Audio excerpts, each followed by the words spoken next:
pozdravljam na današnji tiskovni konferenci Slovenske demokratske stranke.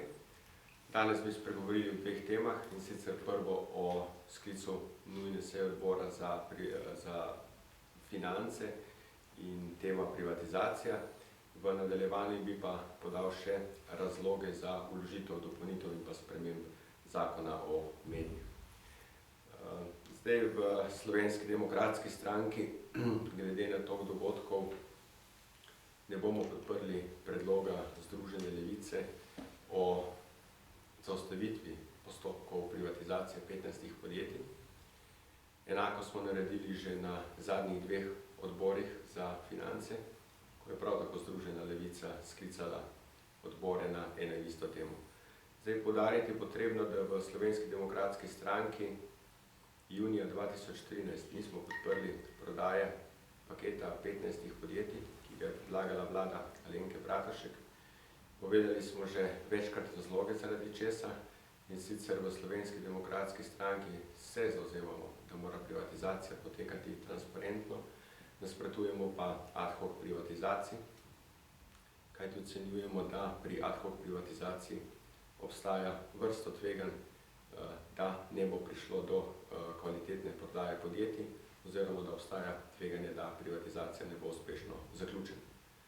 Zdaj, zakaj ne podpiramo predloga Združene levice o zaustavitvi te privatizacije, in sicer ocenjujemo, da so prodajni postopki šli predaleč in da v primeru, da bi se paket 15 podjetij zaustavil sedaj, bi za Slovenijo pomenilo, bistveno večjo škodo, kot če se privatizacija nadaljuje.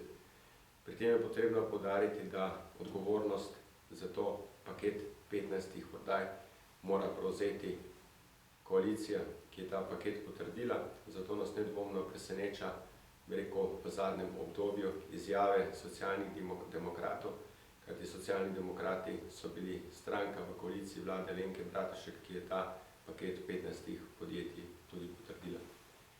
Nedvomno v Slovenski demokratski stranki pričakujemo, da bi bilo nujno potrebno, kar narekuje tudi zakon o Slovenskem državnem holdingu, da se pripravi strategija upravljanja državnega premoženja. Izključno ta dokument bo lahko doprinesel k boljšemu upravljanju državnega premoženja in pa seveda k transparentni in kvalitetni privatizaciji. V Slovenski demokratski stranki obžalujemo, da sedanja vlada Mira Cerarja in pa minister za finance opozicijo ni povabil k sodelovanju pri dokumentu. Ocenjujemo, da je ta dokument pomemben za Slovenijo in da bi bilo nujno potrebno, da bi bila opozicija povabljena pri tem. Treba je poudariti, da prejšnji minister Čufer je ta korak naredil, žal sedanji minister Mramor se ni odločil zaradi tega. Potrebno je poudariti, da državno premoženje ni premoženje vlade, ampak je premoženje vseh državljank in državljanov Republike Slovenije. Vlada je pa vsekakor odgovorna za upravljanje tega premoženja. Pred 2 letoma za časa vodenja vlade strani gospoda Janeza Janše je bila v državni zbor poslana klasifikacija podjetij za prodajo. Žal je takrat državni zbor zavrnil. Dejansko gre tukaj za 2 leti. 2 slovenski vladi so se vmes že zamenjali in Slovenija danes nima ne klasifikacije in nima niti strategije upravljanja premoženja. Ocenjujemo, da je to neodgovorno tako strani prejšnje vlade kot strani sedanje vlade. Dejstvo je, da zakon o Slovenskem državnem holdingu narekuje, da bi tako strategija kot nadzorni svet Slovenskega državnega holdinga moral biti imenovan že v juliju 2014. Zdaj, odlašanje z imenovanjem članov nadzornega sveta v Slovenski državni holding nedvoumno dokazuje težave, ki jih ima koalicija pri privatizaciji in pa seveda ta njihova neskladnost. Zdaj, glede samih protestov, ki so napovedani, tako strani Združene levice kot so strani sindikatov, bi v Slovenski demokratski stranki takšne proteste pričakovali 13. decembra 2013, ko smo z davkoplačevalskim denarjem sanirali največje slovenske banke, v višini približno 5 milijard.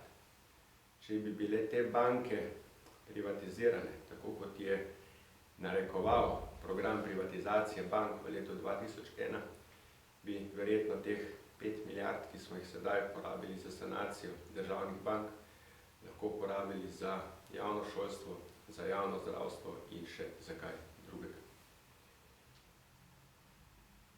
Zdaj, druga točka današnje tiskovne konference je, da se je Slovenska demokratska stranka odločila, da v zakonodajni postopek vloži spremembe in pa dopolnitve zakona o medijih. In sicer delež slovenske glasbe na komercialnih radijskih postajah pogosto dosega komaj sedanjo zakonsko obravnavo, meja 20%, in v veliki meri ocenjujemo, da se trenutni zakon zlorablja glede uzakonjenih glasbenih kvot in da se slovenska glasba predvaja večinoma v nočnem času. S predlogom in pa z spremembo dopolnitve zakona se bo na posreden način spodbujala ustvarjalnost slovenskih glasbenikov kot audiovizualnih ustvarjalcev. S tem ocenjujemo, da obstaja veliko možnost, če bo ta zakon uveljavljen, da se temu posledično lahko pričakujemo tudi odprtje marsikaterega delovnega mesta na ta račun. In sicer spremembe in dopolnitve tega zakona se nanašajo na 86. člen, in sicer, da se najmanj 40% vse predvajane glasbe v intervalih med 6. in 22. uro ter 22. in 6. uro vsakega radijskega in televizijskega programa mora biti slovenska glasba oziroma glasbena produkcija slovenskih ustvarjalcev in poustvarjalcev. Ocenjujemo, da z to spremembo intervalno kvote ne bo moralo priti do podobnih zlorab, kot prihaja sedaj, ko se večina slovenske glasbe predvaja ponoči. Delež vse predvajane glasbe iz prejšnjega odstavka znaša najmanj 51%, ko gre za vsak posamezni program Radio-televizije Slovenije. Delež vse predvajane glasbe znaša najmanj 40%, ko gre za radijske in televizijske programe posebnega pomena. Vsaj polovica deleža predvajane glasbe iz prvega in drugega predlaganega spremembe odstavka mora predstavljati glasbena produkcija slovenskih ustvarjalcev in poustvarjalcev, ki je mlajša od 5 let. S tem ocenjujemo, da lahko naredimo dodatno motivacijo, da se bodo avtorji in pa ustvarjalci pač odločili za te korake. Ocenjujemo, da se bo z to spremembo in dopolnitva lahko v Sloveniji odprlo marsikatero novo delovno mesto, predvsem, da bodo pa tudi sredstva, ki so namenjena za avtorske pravice, v večini meri lahko ostala v Sloveniji. Hvala.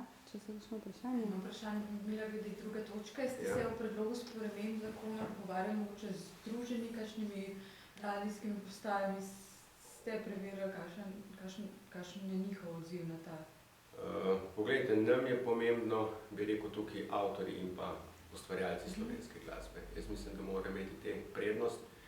Z njimi smo opravili neke razloge in mislim, da ta pobuda, ki jo je Slovenska demokratska stranka dala, je bila z njihove strani pozdravljena v pozitivni smeri in jaz pričakujem tudi, da se bodo vsi te deležniki, ki so vključeni v to zadevo, dejansko tudi pozitivno odzvali na to spremembo oziroma dopolnitev zakona o medijih. Potrebno je poudariti, da marsikatera evropska država ima urejen sistem na takšen način, da se zaščiti, bi rekel, domača glasba. Nedvomno pa, če pogledamo predvajanje glasbe 5-10 let nazaj ali danes, vidimo, da pred 5-10 leti smo lahko med 100 najbolj predvajanih glasb našli v 70% samo slovensko glasbo, danes je pa ta stvar dejansko obrnjena. In s tem posledično verjetno tudi izguba marsikaterega delovnega mesta. Hvala.